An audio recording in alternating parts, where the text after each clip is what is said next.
வணக்கம்.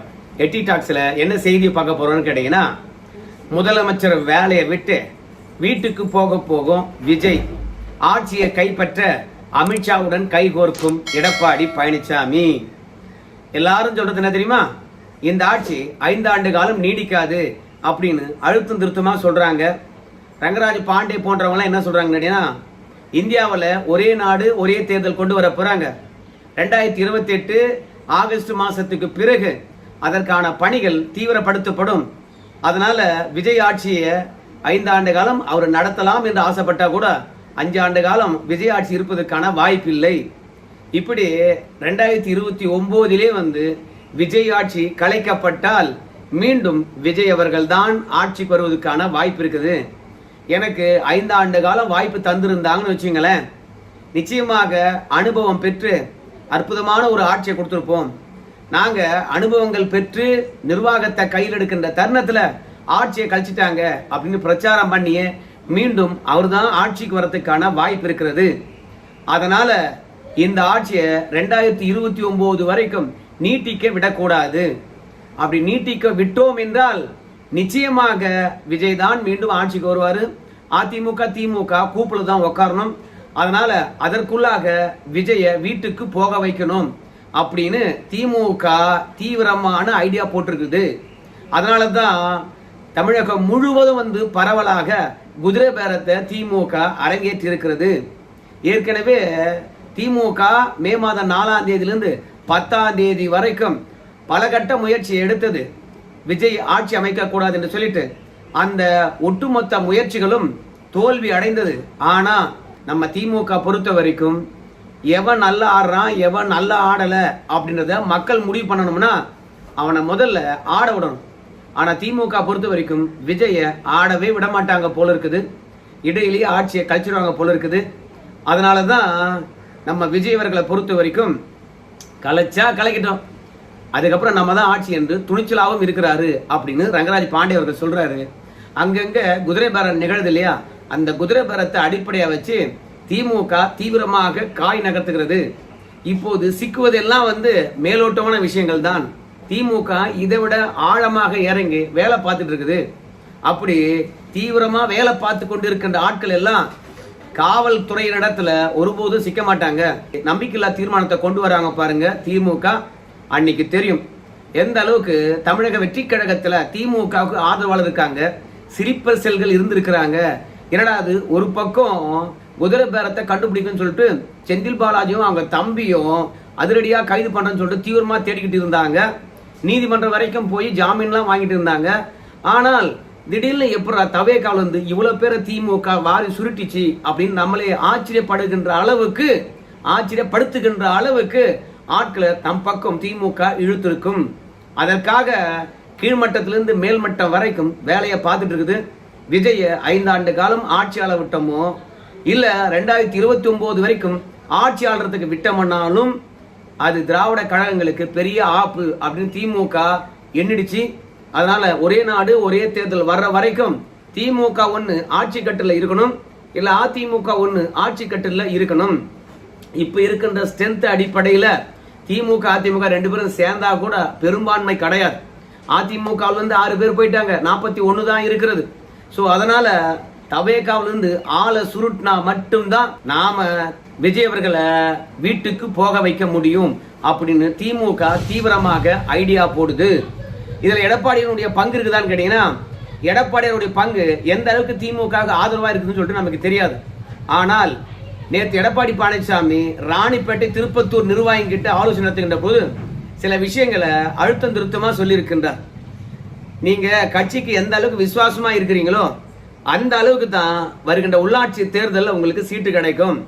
விசுவாசமா இல்லாதவங்களுக்கும் கட்சிக்கு வேலை செய்யாதவங்களுக்கும் சும்மா கணக்கு காட்டுறவங்களுக்கும் சீட்டு எல்லாம் கிடையாது அப்படின்னு தீர்க்கமா சொல்லியிருக்கின்றார். அது மட்டும் இல்ல, உள்ளாட்சி தேர்தலில் நம்ம வெற்றி பெற்றோம் என்றால் நாம அடுத்து வருகின்ற தேர்தலில் ஆட்சியை பிடிச்சிருவோம் அப்படின்னு அழுத்தம் திருத்தமா சொல்லியிருக்கின்றார். இதன் மூலமாக எடப்பாடி பழனிசாமி என்ன சொல்றான்னு கேட்டீங்கன்னா, உள்ளாட்சி தேர்தலில் நாம 100% வெற்றி பெற வேண்டும் என்று நினைக்காதீங்க, ஒரு 40% வெற்றி பெற்று விட்டாலே நாம கிங்கு. அதனால தரமான வேட்பாளர்களை தேர்ந்தெடுங்க. அது மட்டும் இல்ல, எங்க நமக்கு செல்வாக்கு இருக்குதோ அந்த இடத்துல மட்டுமே முக்கியமான புள்ளியை போட்டு வேலையை பாருங்க. அதனால வெற்றி பெறுகின்ற இடத்த முதல்ல அடையாளம் கண்டுபிடிச்சிருங்க. அதுக்கு தகுதியான ஆட்களை கண்டுபிடிச்சிருங்க. விசுவாசமா இருக்கிறாங்களான்னு பாருங்க. பணம் செலவு பண்றவங்களா பாருங்க. ஸோ இப்படி குறிப்பிட்ட இடங்கள்ல மட்டும் செலக்ட் பண்ணி உள்ளாட்சி தேர்தலில் நின்று ஒரு 40% நாம பிடிச்சிட்டோம்னு வச்சுங்களேன், நாம தான் அடுத்து ஆட்சி கட்டுல அப்படின்னு எடப்பாடி பழனிசாமி சொல்றாராம். திமுக எம்எல்ஏக்களை விலைக்கு வாங்கி அது ஆட்சி கட்டுல உட்கார்ந்தாலும் உட்காட்டும், அதை பத்தி நமக்கு கவலை இல்லை. ஆனால் நம்ம உள்ளாட்சி தேர்தலில் வெற்றி பெறுகின்ற வேலையை பாருங்க அப்படின்னு நம்ம எடப்பாடி பழனிசாமி சொல்லி இருக்கின்றார். ஏன்பா உள்ளாட்சி தேர்தல் வந்தா அதுக்கு அடுத்தது நாடாளுமன்ற தேர்தல் தானே அப்படின்னு சொல்லும் போது, நாடாளுமன்றத்துக்கும் சட்டமன்றத்துக்கும் ஒரே நேரத்தில் தேர்தல் கொண்டு வர போறாங்களே, அதனால அதிமுக பலமா இருக்குது அப்படின்னு நிரூபிப்பதற்கான ஒரே ஒரு சான்ஸ் இந்த உள்ளாட்சி தேர்தல் தான். அதனால ஒரு 40% வெற்றி பெற்று விட்டோம் என்றால் போனவங்க எல்லாம் திரும்பி வந்துருவாங்க. ஏற்கனவே போனவங்கல்ல 5 முக்கிய தலைவர் மீண்டும் அதிமுக வந்துட்டாங்க. நம்ம உள்ளாட்சி தேர்தலில் எந்த அளவுக்கு வேலை பார்க்குறோமோ அந்த அளவுக்கு தான் நாம அடுத்தது கட்சியை அடுத்த கொண்டு போக முடியும், அடுத்து வருகிற தேர்தலில் வெற்றி பெற முடியும். ஸோ உண்மையா நேர்மையா விசுவாசமா இருக்கிறவங்களுக்கு சீட்டு கொடுங்கப்பா, பரிந்துரை செய்யுங்கப்பா அப்படின்னு நேற்று ஆலோசனை கூட்டத்தில் எடப்பாடி பழனிசாமி பேசியிருக்கின்றார். முக்கியமாக இந்த ஆட்சி 6 மாத காலம் கூட தாங்காது, அதுக்கான வேலை பார்த்துட்டு இருக்காங்க அப்படின்னு எடப்பாடி பழனிசாமி நேற்று கூட பேசியிருக்கின்றார். அது மட்டும் கிடையாது, ஏதோ ஆட்சியை கைப்பற்றுவதற்காக அமித்ஷாவுடன் கைகோர்க்கின்றார் எடப்பாடி பழனிசாமின்னு சொன்ன அப்படின்னு கேட்பீங்க. ஆமாங்க, திமுகவை பொறுத்த வரைக்கும் இப்போ பாஜகவுடன் நெருக்கமா இருக்கலாமா அப்படின்னு யோசனை பண்றாங்க. ஆனால் கடந்த கால திமுகவுடைய கொள்கைகளும் திமுகவுடைய நிலைப்பாடும் இன்னும் பாஜகவுக்கு எதிராக பேச வைக்குது. அவ்வப்போது அடடா பாஜகவுடன் நெருங்க போறோம் அப்படின்லாம் மறந்துட்டு திமுக பாஜகவை சில தருணங்கள்ல விமர்சனம் பண்ணி விடுகிறது. உடனடியாக தமிழ்நாட்டில் இருக்கக்கூடிய பாஜகவினரும் திமுகவுக்கு பதிலடி கொடுத்துட்டு இருக்கிறாங்க. உங்க எல்லாருக்கும் தெரியும், வருகிற ஜூலை 20ஆம் தேதி என்று தான் நினைக்கிறேன் நாடாளுமன்ற கூட்டத்தொடரானது தொடங்குது. அதுல 2 மசோதாக்கள் மீண்டும் கொண்டு வர போறாங்க. தொகுதி மறுவரையறை, 2வது மகளிர் இடஒதுக்கீடு மசோதா கொண்டு வர போறாங்க. இது 2க்கும் திமுக ஆதரவு தேவை. அதனால அமித்ஷா திமுகவுடன் நெருக்கம் காட்டுகின்றார். அடிக்கடி நம்முடைய திமுகவுடைய துணை பொதுச்செயலாளர் இருக்கக்கூடிய கனிமொழி கிட்ட போன்ல பேசுறதாகவும் தகவல் தெரிவிக்கிறாங்க. அதனால இப்போ அதிமுகவுக்கு கூட்டணி தான் முக்கியம். கூட்டணி இல்லை என்றால் நிச்சயமாக உள்ளாட்சி தேர்தலில் வெற்றி பெற முடியாது. அதனால வலுவா இருக்கிற இடத்துல அதிமுக நின்றுக்கிட்டு மற்ற இடங்கள்ல பாஜக, பாமக மற்றும் அம்மா மக்கள் முன்னேற்ற கழகம் இந்த கட்சிகளுக்கு பிரிச்சு கொடுத்துடலாம். மொத்தத்துல அதிமுக நின்ன இடத்துல 40% வெற்றி பெற்றுச்சுப்பா அப்படின்னு ஒரு இமேஜை உருவாக்கிடலாம் அப்படின்னு சொல்லிட்டு அமித்ஷாவுடைய உதவியை நாடுகின்றார். ஆனா அமித்ஷா பொறுத்த வரைக்கும் திமுக பக்கம் தான் தலை வச்சு படுத்துக்கிட்டு இருக்கார். ஏன்னா திமுக கிட்ட 22 எம்பிக்கள் இருக்கிறாங்க. நாடாளுமன்றத்துல அந்த ஆதரவு அவங்களுக்கு முக்கியமா தேவை. 326 எம்பிக்கள் ஆதரவு தேவை. அதற்காக ஒவ்வொரு கட்சியும் ஆதரிக்க வேண்டிய நிலையில அமித்ஷா இருக்கின்றார். அதனால கூட்டணியை தாண்டி நாடாளுமன்றத்தில் கொண்டு வருகின்ற மசோதா வெற்றி பெற வேண்டும் என்பதற்காக இப்போ அதிமுக இடத்துல ஒதுங்கி நிற்கிறாங்க. இன்னைக்கு அதிமுக கூட்டணியை வலுவாக பிடித்து கொண்டு இருப்பது நயனார் நாகேந்திரன் தான். அவரை வச்சுதான் அமித்ஷா திமுக பக்கம் சாய்ந்திர போறாரு.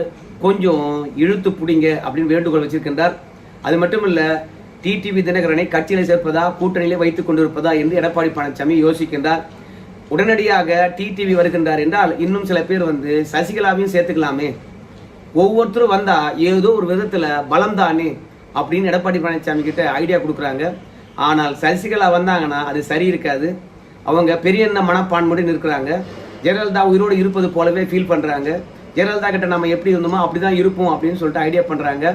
சசிகலாவுக்கு ஒரு அமைப்பு கிடையாது, அவங்களுக்கு ஆதரவாளர் கிடையாது, அவங்களுக்கு ஓட்டும் கிடையாது. சென்ற சட்டமன்ற தேர்தலில் தெரிஞ்சு போச்சு. அதனால சசிகலா தேவையில்லை என்று எடப்பாடி பழனிசாமி தீர்க்கமாக நேத்தே சொல்லிட்டாராம். டிடிவியை இணைத்து கூட்டணி கட்சிகளை இணைத்து வருகின்ற உள்ளாட்சி தேர்தலில் அதிமுக வெற்றி பெற்றால், வெறுமனே 40% வெற்றி பெற்றால் ஆட்சியை பிடிச்சிடலாம் அடுத்த முறை அப்படின்னு எடப்பாடி பழனிசாமி கணக்கு போடுறாரு. அது என்ன 40% சொல்றேன், ஏன் அதிமுகவில் அதுக்கு மேல ஜெயிக்க முடியாதா, இல்ல ஆள் இல்லையா அப்படின்னு சொல்லிட்டு கேட்கலாம். களத்துல 3 பேர் இருக்கிறாங்க. அதிமுக 40% எடுத்தா அப்ப திமுகவும் தவேகாவும் 30% தான். அப்போ அதிமுகவை விட அவங்க குறைவான சதவீதம் பெறாங்க. அதனால மீண்டும் அதிமுக முதன்மை இடத்துல வந்துடுச்சு அப்படின்னு சொல்லிட்டு நாம பறைசாற்றி கொள்ளலாம். அதனால 40% எங்க வெற்றி பெறுவோமோ அங்க மட்டுமே கவனம் செலுத்துங்க. எல்லா இடத்துலையும் போட்டி போட்டு எல்லாரும் பிரச்சாரம் பண்ணி எல்லா இடத்துலையும் காசை செலவு பண்ணி வீண் செய்வதை விட எங்க வெற்றி பெறுவோமோ அந்த இடத்துல மட்டும் நீங்க குறி வைங்க. ஆளுங்கட்சியா இருக்கிறவங்க கிட்ட நிறைய பேர் போட்டி போடுறதுக்கு வருவாங்க. ஸோ அவங்க எல்லா இடத்துலையும் நிற்கட்டும். எல்லா இடத்துலையும் நின்னா கூட அவங்களுக்கு தரமான கேண்டிடேட் கிடைப்பாங்களான்னு தெரியாது. கண்டிப்பாக ஆளுங்கட்சியை தோக்கடிக்கலாம். ஸோ இப்படி உள்ளாட்சி தேர்தலில் ஆளுங்கட்சியை தோக்கடிச்சா மட்டும்தான் நமக்கு எதிர்காலம் அப்படின்றத தீவிரமாக எடப்பாடி பழனிசாமி ஆலோசனை கூட்டத்துக்கு வர்றவங்க கிட்ட வந்து பேசிட்டு இருக்கிறாரு. அது மட்டும் இல்ல, விஜய் ஆட்சி 5 ஆண்டு காலம் நீடிக்காது, 6 மாசம் தாங்காது என்று சொல்வது திமுக மீது நம்பிக்கை வைத்துதான் அது குதிரை பேரத்தை அரங்கேற்றி கொண்டுதான் இருக்கிறது. தவிர்க்க எம்எல்ஏக்கள் நேற்று கூட பார்த்துருப்பீங்க, 50 பேருக்கு மேலாக அட்வான்ஸ் கொடுத்துருக்கிறாரு செந்தில் பாலாஜி அப்படின்னு சொல்லியிருக்கிறாங்க. ஸோ நிச்சயமாக தமிழக அரசியல் களத்தில் விஜய் ஆட்சியினுடைய நாட்கள் எண்ணப்படுகிறது, சுருங்கி கொண்டுதான் வருது. அமித்ஷா ஒத்துழைப்பு இருந்தால் கூட்டணி பலமாக இருக்கும். இல்லை என்றால் நாடாளுமன்றத்தில் மசோதா நிறைவேற வேண்டும் என்பதற்காக திமுக கிட்ட சமரசம் பண்ணிக்கிட்டு போனாங்கன்னா அதிமுக டீல் விட்டுருவாங்க. பாஜக இல்லை என்றால் அப்புறம் மற்ற கட்சிகள் எடப்பாடியுடன் கைகோர்ப்பது சந்தேகம்தான். பாட்டாளி மக்கள் கட்சியை பொறுத்த வரைக்கும் தவேகாவுடன் போவாங்க போல இருக்கிறது. ஏன்னா தொடர்ச்சியாக புஷி ஆனந்த், ஜான் ஆரோக்கியசாமி அவர்களை நம்முடைய அன்புமணி ராமதாஸ் அவர்கள் ஏதோ ஒரு காரணத்தை வச்சு சந்தித்துக் கொண்டு இருக்கின்றார். அதனால நிச்சயமாக பாமக அதிமுக கூட்டணியில் இருக்குமா இருக்காதான் தெரியாது. ஆனா பாஜக இருந்தால் பாமக அதிமுக கூட்டணியில் இருப்பதற்கான வாய்ப்பு இருக்குது. அது மட்டுமல்ல, இந்த ஆட்சியை 5 ஆண்டு காலம் விஜய் அவர்களால் ஓட்டிட்டு போக முடியாது. ஏன்னு சொல்றீங்களா? கூட்டணி கட்சிகள் அவங்க வாய்க்கு வந்த மாதிரி மாத்தி மாத்தி விமர்சனம் செய்து கொள்கின்றார்கள். வெளியில எதெல்லாம் பேசக்கூடாதோ அதையெல்லாம் கம்யூனிஸ்ட் கட்சியும் தொல் திருமாவளவன் அவர்களும் விமர்சனமாக வைக்கின்றார்கள். அது மட்டும் இல்ல, வைகோ அவர்களை பொறுத்த வரைக்கும் கூட்டணியில தானே இருக்கிறீங்க, அப்புறம் எதற்காக விஜய் ஆட்சி மீது பேட்டி கொடுத்துக்கிட்டே இருக்கிறீங்க, எதிராகவே பேட்டி கொடுத்துட்டு இருக்கீங்க. ஏயா கூட்டணியில இருந்தீங்கன்னா போய் அமைச்சர்களையோ இல்ல முதலமைச்சரையோ பார்த்து உங்க கோரிக்கை சொல்லலாம். தேவையில்லாம ஒரு நாளைக்கு 10 முறை பத்திரிகையாளர் சந்திப்பது, அப்படி பத்திரிகையாளர்களை சந்தித்து அனுபவம் இல்லாத விஜய் ஆட்சி மீது அடுக்கடுக்கான குற்றச்சாட்டை வைக்கிறீங்களே. கூட்டணியில வந்துட்டீங்கன்னா உங்களுக்கும் அந்த ஆட்சியில பங்கு இருக்கிறது. அதனால விமர்சனங்களை தவிர்த்து விட்டு ஒற்றுமையா இருங்க. இல்லை என்றால் ஆட்சியை கவிழ்த்து விடலாம் என்று திமுக அசுர பலத்தை பயன்படுத்துகிறது. அதற்கு இலக்காகி விடாதீர்கள் அப்படின்னு நேற்று வைகோ அவர்கள் கூட தொல் திருமாவளவன் மற்றும் கம்யூனிஸ்ட் கட்சிகளுக்கு எல்லாம் அறிவுரை சொல்லியிருக்கின்றார். நேற்று கார்த்திக் சிதம்பரத்தை பொறுத்த வரைக்கும் கார்த்திக் சிதம்பரம் இவங்க 2 பேருமே வந்து திமுக பாசக்காரங்க. அதனால அதிமுக எம்எல்ஏக்களை எதற்காக இழுக்கிறாங்க? 2வது, இந்த தவேகாவில் இருக்கக்கூடிய அமைச்சர் பெருமக்களும் சட்டமன்ற உறுப்பினர்களும் எப்ப பார்த்தாலும் எதற்காக ரீல்ஸ் எடுத்துட்டு இருக்காங்க? இந்த மண்ணில் அதிமுக இருக்கணுமா இருக்கக்கூடாதா? அதிமுக இருந்தா மட்டும்தான் இங்க இருக்கக்கூடிய அரசியல் களமானது பலமா இருக்கும், ஒரு பேலன்ஸா இருக்கும். அதனால அதிமுகவை அழிக்கிற வேலையை யாரும் பார்க்க கூடாது. தயவு செய்து அதிமுக எம்எல்ஏக்களை பொறுத்த வரைக்கும் ஆடா நான் தவேகாவுக்கு போறேன்டா அப்படின்னு சொல்லிட்டு ஓட்டு போட்ட மக்களுக்கு துரோகம் இழைத்து விட்டு தவேகாவுக்கு போறதுக்கு நாங்க விரும்பல. இது மக்களுக்கு செய்கின்ற துரோகம். இப்பேற்பட்டவர்களுக்காக மக்கள் ஓட்டு போட்டிருக்காங்க. மீண்டும் இவங்களே போய் தவேகாவில் நின்னா கூட ஓட்டு போட மாட்டாங்க அப்படின்னு சொல்லிட்டு கூட்டணி கட்சிகள் இடத்திலும் சரி பெரிய ஒற்றுமையெல்லாம் இல்லை, ஒருமித்த கருத்து இல்லை. விஜய் அவர்கள் ஒருமித்த கருத்தை உருவாக்க வேண்டும் என்பதற்காக ஜூலை 1ஆம் தேதி முயற்சி பண்ணாரு. அந்த முயற்சியும் தோத்து போச்சு. அதனால கூட்டணி கட்சிகளும் நவகிரகம் போல 9 பக்கமா திரும்பி நிற்கிறார்கள். அதனால அவங்களை எப்போ ஒருமுகப்படுத்தி அடுத்து வருகின்ற தேர்தலில் அவங்களோட கூட்டணி அமைச்சு வெற்றி பெறுவது குதிரை கொம்பாகத்தான் இருக்கும். அதனால ஏகப்பட்ட சறுக்கல்கள் இருக்குது, ஏகப்பட்ட சதி இருக்கிறது. அமித்ஷா அதிமுக கைகோர்த்தார் என்றால் வலுவான வெற்றியை உள்ளாட்சி தேர்தலில் பெறலாம் என்று எடப்பாடி பழனிசாமியுடைய எண்ணமா இருக்குது. ஆனா உள்ளாட்சி தேர்தல் தான் தவேகாவுடைய எண்டு காடு. அதுல மட்டும் சறுக்கிச்சு அதிமுக நம்பர் அத்தனை பேரும் மீண்டும் அதிமுக வந்துருவான். ஸோ அதற்காக தீவிரமாக களமாடுகின்றார் எடப்பாடி பழனிசாமி. வெறும் பேசுறது மட்டும் இல்லாம களத்துல இறங்கி வேலை செய்வாரா? ஒருத்தர் வந்து பார்க்கலாம் என்ன நடக்க போகுதுன்னு. நன்றிங்க.